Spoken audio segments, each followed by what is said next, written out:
आप सभी लोगों का स्वागत है हमारे चैनल द एडवेंचर क्लासेस में।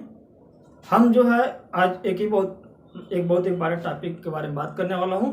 उस टॉपिक का नाम है प्लान बेग। प्लान बेग आपके इंटरमीडिएट परीक्षा में खूब आता है, क्लास 11 की परीक्षा में, और आगे भी किसी परीक्षा में विकल्पी प्रश्न पूछ दिया जाता है आगे एक दूसरी परीक्षाओं में भी कि प्लान बेग क्या होता है। तो देखिए, प्लान बेग के बारे में हम लोग बात करते हैं। तो प्लान बेग वह न्यूनतम बेग क्या है? वह न्यूनतम बेग है जिससे किसी वस्तु को पृथ्वी की सतह से ऊपर फेंका, क्या होता है? पृथ्वी की सतह से ऊपर फेंके जाने पर पृथ्वी के गुरुत्वीय क्षेत्र के पार चला जाता है। ठीक, यदि किसी पिंड को इस बेग से फेंक दिया जाए कि दोबारा लौट करके वापस पृथ्वी पर न आए, तो वह जिस बेग से फेंका जाएगा वही बेग क्या होता है? प्लान बेग। ठीक, तो समझ सकते हैं क्या होता है प्लान बेग? कि प्लान बेग वह न्यूनतम बेग है जिससे किसी पिंड को पृथ्वी की सतह से ऊपर फेंके जाने पर वह पृथ्वी के गुरुत्वीय क्षेत्र को पार कर जाता, पृथ्वी के गुरुत्वीय क्षेत्र को पार कर जाता है। क्या कहता है? प्लायन बेग। इसको हम लोग प्लायन बेग को भी ई से डिनोट करते हैं, या फिर इसके वेलोसिटी। क्या होता है? इसके वेलोसिटी। इसका मतलब यदि कोई पृथ्वी है, यहाँ से किसी वस्तु को इस बेग से ऊपर फेंक दिया जाए कि वो दोबारा पिंड पर न आए, इस प्लायन बेग का मान होता है 11.2 किलोमीटर प्रति सेकंड। कितना होता है? यदि हम किसी वस्तु को द्रव्यमान कितना भी रहे उसके मास से डिपेंड नहीं है यदि किसी पिंड को 11.2 किलोमीटर प्रति सेकंड के वेग से अगर फेंक दिया जाए तो वह दोबारा पृथ्वी पर वापस नहीं आती है। तो आपका प्लायन बेग। अब हम लोग इसके सूत्र के निगमन के बारे में बात करेंगे, इसका व्यंजक क्या होता है और ये कहाँ से आता है। तो हम लोग आगे देखते हैं। देखिए, हम लोग बात करते हैं प्लायन बेग के व्यंजक की। तो मान लेते हैं कोई पृथ्वी है, क्या है? पृथ्वी है, यम द्रव्यमान का पृथ्वी है। ठीक, ये क्या है कि आपका यहाँ का कोई आपका ये बिंदु है। ठीक, अब इसके ऊपर क्या करना है? फेंक देना है, या फिर ये कक्षा है, पृथ्वी का कक्षा है। अब इससे ये क्या है? यहाँ से यहाँ तक की दूरी r है। ठीक, अब यहाँ पे कोई पिंड है। ठीक, यहाँ पर मान लेते हैं हम लोग, यहाँ पे। ठीक, चाहे जहाँ ही मान लीजिए, क्योंकि अभी यहाँ पर गुरुत्व के अंदर ही है। अब यहाँ से किसी वस्तु को ये मान लेते हैं यम द्रव्यमान को पिंड, यम द्रव्यमान का कोई पिंड है, इसको इस बेग से ऊपर फेंक दिया जाए कि दोबारा वापस न आए। क्या किया जाए? ऊपर की ओर फेंक दिया, अनंत पर चला जाए। क्या है? अनंत पर चला जाए। ठीक, तो माना कि पृथ्वी का द्रव्यमान यम तथा त्रिज्या r है। क्या है? पृथ्वी का द्रव्यमान यम, कैपिटल यम, तथा त्रिज्या का है r है। यहाँ चाहिए दूरी मान ले, चाहे तो बात एक ही है, तो त्रिज्या r है तथा त्रिज्या r है। पृथ्वी के सतह पर यम द्रव्यमान का पिंड क्या है? स्थित। भाई यहाँ पर क्या है? सतह है, उसके सतह पर यम द्रव्यमान का पिंड स्थित है। पृथ्वी की सतह पर यम द्रव्यमान का पिंड स्थित है।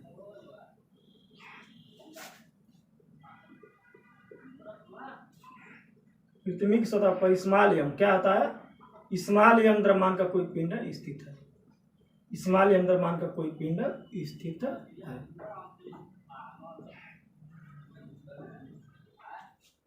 तो देखिए, यदि कोई पिंड स्थित है तो अभी पिछले वीडियो में हमने देखा होगा कि आपने नहीं देखा होगा तो देख लीजिएगा, मैं उसका लिंक जो है डिस्क्रिप्शन बॉक्स में दे दूंगा कि पिंड की स्थिति ऊर्जा, गुरुत्व स्थिति ऊर्जा क्या होती है कि जब किसी पिंड को अनंत से गुरुत्वीय क्षेत्र के अंदर लाने में किया गया कार्य गुरुत्व स्थिति ऊर्जा होती है। कि अनंत से यहाँ पर जो लाया जाता है जो पिंड, उसकी स्थिति ऊर्जा क्या होती है?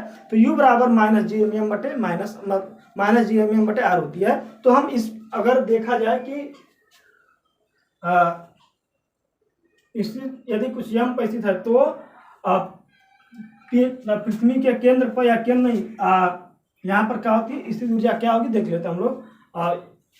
यम पर स्थित हो तो पिंड का गुरुत्व स्थिति ऊर्जा, पिंड का गुरुत्वीय स्थिति ऊर्जा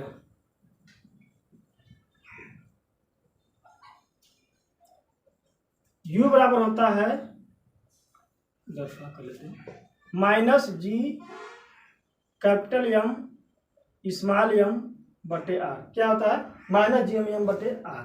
अब ये देखिए पिंड कहाँ पर है हमारा, जब ये पृथ्वी ये आपके सतह पर क्या है, पृथ्वी की सतह पर है। पलायन वेग मतलब कि हम इसको इतना तेज से फेंक दें कि अनंत पर चला जाए। तो अब देखिए यहाँ से अब अनंत पर जाएगा तो अनंत पर भी कुछ ना कुछ गुरुत्व आपका स्थिति ऊर्जा होगा ही। अब देखिए इसको हम जब अनंत तक फेंकते हैं तो गुरुत्व स्थिति ऊर्जा क्या होगा, देखिए जब यहाँ फेंकेंगे तो वहां पर क्या होगा, उसके गुरुत्व स्थिति ऊर्जा में परिवर्तन होगा। ठीक, तो अनंत पर गुरुत्व ऊर्जा में पिंड की गुरुत्व स्थिति ऊर्जा में वृद्धि, पिंड की गुरुत्व स्थिति ऊर्जा में वृद्धि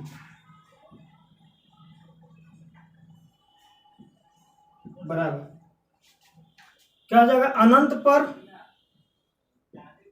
अनंत पर पिंड की गुरुत्वीय स्थिति ऊर्जा,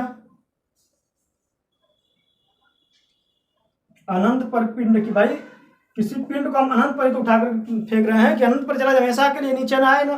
तो भाई अनंत पर पिंड की ऊर्जा माइनस पृथ्वी की सतह पर गुरुत्वीय स्थिति ऊर्जा, माइनस तभी परिवर्तन निकलेगा, पृथ्वी की सतह पर गुरुत्वीय स्थिति ऊर्जा, पृथ्वी की सतह पर गुरुत्वीय स्थिति ऊर्जा।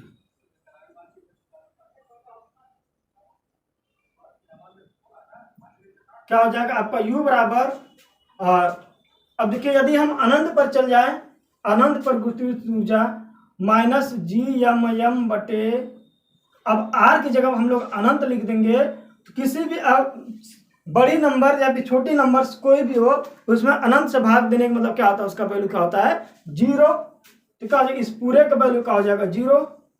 ठीक, माइनस, अब माइनस आपका क्या GM बटे R है, G capital M small m बटे R। अब माइनस माइनस मिलकर क्या हो जाएगा, प्लस हो जाएगा, U बराबर माइनस G, अरे प्लस हो जाएगा G capital M small m बटा R। अब देखिए यही गुरुत्व स्थितिज ऊर्जा में परिवर्तन जो है उसके गतिज ऊर्जा के क्या होगा, बराबर होगा। ठीक, अभी इसको लिख लेंगे गतिज ऊर्जा में परिवर्तन डेल्टा U, क्या लिख लेते हैं हम लोग डेल्टा U, डेल्टा U बराबर माइनस GM बटे R। अब यदि पिंड को यहाँ समझ गया कि अनंत पर क्या होता है 0। अब इस यदि पिंड को फेंका जाए तो ऊपर फेंकेंगे तो उसमें क्या होगा, एक गतिज ऊर्जा मिलेगी। यही गतिज ऊर्जा है जो इनके स्थिति ऊर्जा के परिवर्तन के बराबर, क्योंकि यहाँ से यहाँ तक फेंक रहे हैं तो इसी ऊर्जा में परिवर्तन हो रहा है, वही क्या है गतिज ऊर्जा के बराबर है। तो गतिज ऊर्जा क्या होता है 2mv², और v जो हम लोग क्या माने थे, हम लोग v क्या माने थे v। अब यदि पिंड को, अब यदि किसी पिंड को फेंका जाए तो किसी पिंड को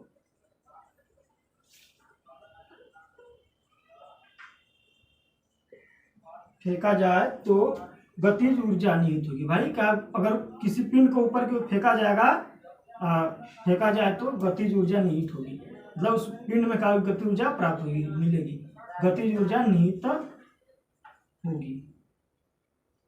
और गतिज ऊर्जा क्या हो जाएगी 1/2, गतिज ऊर्जा हो जाएगी आपका K बराबर 1/2 mve का स्क्वायर, क्या होगा 1/2 mve। अब यही गतिज ऊर्जा जो है इनके इसी ऊर्जा के परिवर्तन के बराबर है।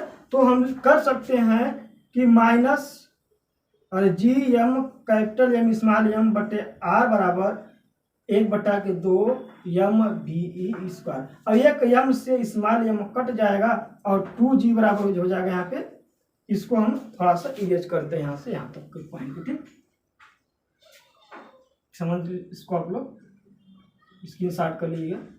अब देखिए ये कट गया तो GM बटे R, GM फिर लिख सकते हैं 2GM बराबर VE स्क्वायर इंटू R। हमको निकालना क्या है VE स्क्वायर, तो VE स्क्वायर का हो जाएगा 2GM बटे स्मॉल r, क्या हो जाएगा 2GM बटे VE स्क्वायर 2GM बटे R स्क्वायर। अभी हमने जो है VE स्क्वायर का वैल्यू निकाला, GM बराबर निकाला था मैं। देखिए यदि कोई पिंड जो होती है यहाँ है स्थित तो इस पर गुरुत्व बल कार्य करता है और गुरुत्वाकर्षण बल, गुरुत्व बल का आता है mg बराबर गुरुत्वाकर्षण बल आता है Gm1 m2 बटे G कैपिटल जी एम बटे स्मॉल आर का स्क्वायर। ये कैपिटल या स्मॉल से स्मॉल कट जाता है तो जी एम कैपिटल में बराबर होता है जी आर स्क्वायर निकल के आता है स्मॉल आर स्क्वायर। ठीक, तो जहाँ जी एम है आप लिख सकते हैं जी आर स्क्वायर हम लिख सकते हैं।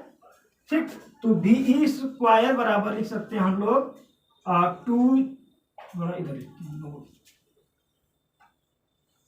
तो बी ई स्क्वायर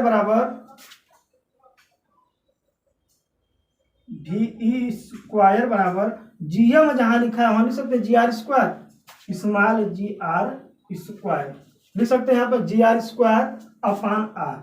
अब एक आर स्क्वायर से आर स्क्वायर कट जाएगा तो ऊपर बच जाएगा, तो बी ई स्क्वायर पर हो जाएगा। अब एक जी एम 2 तो रहेगा ही भाई, 2 तो है, जी एम के जगह क्या निकल के आ जाएगा जी आर स्क्वायर, तो बी ई स्क्वायर बराबर 2 जी आर हो जाएगा, बी ई स्क्वायर बराबर 2 जी आर। तो बी ई बराबर कहा जाएगा रूट में 2 जी इंटू आर, क्या हो जाएगा भी बराबर हो जाएगा 2 जी इंटू आर, रूट में 2 जी आर। यही क्या होता है, ये आर स्क्वायर लेते हैं कैपिटल स्क्वायर, ये क्या हो गया आपका कैपिटल आर स्क्वायर। ठीक, सबको हम ये मान के चलते हैं कैपिटल आर लेते हैं स्मॉल जगह के। ठीक,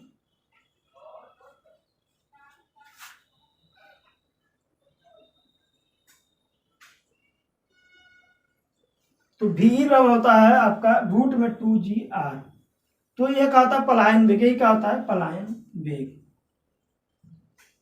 तो पलायन वेग कहाँ का निर्भर करती है, तो मास पर निर्भर नहीं करती, त्रिज्या पर और उसके गुरुत्वीय त्वरण पर, दो जगह निर्भर करती है पलायन वेग। तो पलायन वेग क्या होता है समझ लीजिए, पलायन वेग की यदि किसी पिंड को इस वेग से फेंका जाए कि पृथ्वी की सतह से, मतलब किसी पिंड को पृथ्वी की सतह से इस वेग से फेंका जाए कि दोबारा वह पृथ्वी को वापस न आए या फिर गुरुत्वीय क्षेत्र के अंदर न आए, उस वेग को क्या कहते हैं हम लोग पलायन वेग कहते हैं। उसके लिए हम लोग क्या निगमन देखा है या फिर उसका फार्मूला देखा क्या होता है। तो मान लेते हैं कोई पिंड जो है कोई पृथ्वी जिसका द्रव्यमान यम है, त्रिज्या कैपिटल आर है, पृथ्वी की सतह पर यम द्रव्यमान कोई क्या है, पृथ्वी सतह कोई यम द्रव्यमान का पिंड स्थित है। यदि स्थित है तो उस पर एक क्या स्थिति ऊर्जा कार्य करेगी। स्थिति ऊर्जा मैंने बताया था कि अनंत से किसी पिंड को यहाँ तक लाने में क्या होता है स्थिति ऊर्जा होता है। तो यहाँ पर एक स्थिति ऊर्जा होगी, स्थिति ऊर्जा आती है यू बराबर माइनस जी एम एम बटे आर। ठीक, यहाँ पे आर दूरी है, तो अगर ये दूरी आर है तो इसमें आर मान लेते हैं कैपिटल। ठीक, अब देखिए, अब यहाँ से काम नहीं चलेगा, हमको क्या करना है फेंक देना अनंत पे। अनंत फेंकेंगे तो यहाँ से वहां पर स्थिति ऊर्जा में परिवर्तन होगा, क्या होगा यहाँ पर कुछ है वहां पर जाएगा अनंत पे, तो मतलब आपके स्थिति ऊर्जा में परिवर्तन होगा। अब कितना हो जाएगा वहां पे स्थिति ऊर्जा निकाल लेंगे, यदि हम अनंत पर निकालते हैं तो सिर्फ आर के जगह अनंत ले लेंगे, इस पूरे का वैल्यू क्या हो जाएगा 0। तो अनंत पर किसी पिंड का गुरुत्व स्थिति ऊर्जा का होता है 0 होता है, ये चीज थोड़ा नोट कर लीजिएगा। पिंड की ऊर्जा में परिवर्तन हो जाएगा अनंत पर स्थिति ऊर्जा माइनस पृथ्वी की सतह पर, पृथ्वी की सतह पर माइनस पृथ्वी की सतह पर गुरुत्वीय ऊर्जा, सतह पर गुरुत्वीय स्थिति ऊर्जा। ठीक, सतह पर तो डेल्टा 0 माइनस ये रख दीजिएगा, तो ये माइनस प्लस होगा जी एम एम बटे आर। यदि किसी पिंड को ऊपर फेंका जाए तो स्थिति ऊर्जा में परिवर्तन क्या होगी गतिज ऊर्जा के बराबर, एक उसमें क्या होगी गतिज ऊर्जा निकलेगी और मतलब हो जाएगा। तो गतिज ऊर्जा कहाँ से मिलेगी, तो गतिज ऊर्जा आपके स्थिति ऊर्जा में परिवर्तन से मिल रहा है।